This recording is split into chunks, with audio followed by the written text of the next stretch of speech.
இந்த தமிழ் புக்ஸை பத்தி பேசுறதுக்கு முன்னாடி நான் கிரைஸ்ட் சர்ச் சிட்டி கவுன்சிலுக்கு ஒரு பெரிய நன்றியை சொல்லணும். ஓ மை காட், அந்த லைப்ரரி பார்க்க பேலஸ் மாதிரி இருக்கு. அங்க தமிழ் புக்ஸ் எல்லாம் பார்க்கும்போது ரொம்ப சந்தோஷமா இருந்துச்சு. இங்க இருக்கிற எத்தனை பேருக்கு தமிழ் எழுத படிக்க தெரியும், பேச தெரியும் அப்படின்னு அங்க இருந்த மோஸ்ட் ஆஃப் த பீப்புள் கை தூக்குனாங்க. அது ஆக்சுவலி பார்க்கவே ரொம்ப சந்தோஷமா இருந்துச்சு. இப்ப தியேட்டர்லயே ஒரு படம் ஓடுதுன்னா யாருமே பார்க்காத படத்தை தியேட்டர்லயும் சீக்கிரமா எடுத்துருவாங்க. நிறைய பேர் போய் பார்த்துட்டு இருந்தா ஒரு 100 நாள் ஓடும் இல்லையா, அந்த மாதிரி தான். நீங்க புக்ஸை எடுத்து பாய்ச்சிங்கனாலே இன்னும் நிறைய புக்ஸ் வரும். மேபி ஹூ நோஸ், எல்லா லைப்ரரிஸ்லயுமே வர்றதுக்கும் வாய்ப்புகள் இருக்கு.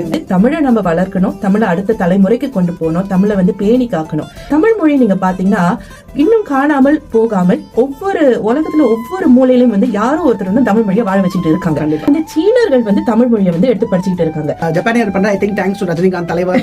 ஆமா, தமிழர்கள் நம்ம உடம்புல ஒரு தமிழ் ரத்தம் மூச்சு எல்லாமே. தமிழை உங்க வீட்டுல நீங்க வாழ வைக்கிறப்பதான் சமுதாயத்துல அந்த தமிழுக்கே ஒரு பேர் வரும்.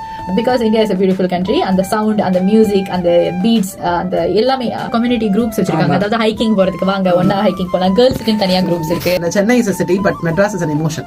சோறு தான் முக்கியம். நன்றி, வணக்கம், டாடா, பாய். பச்சை தமிழ் தெரியாது. டாடா பாய்.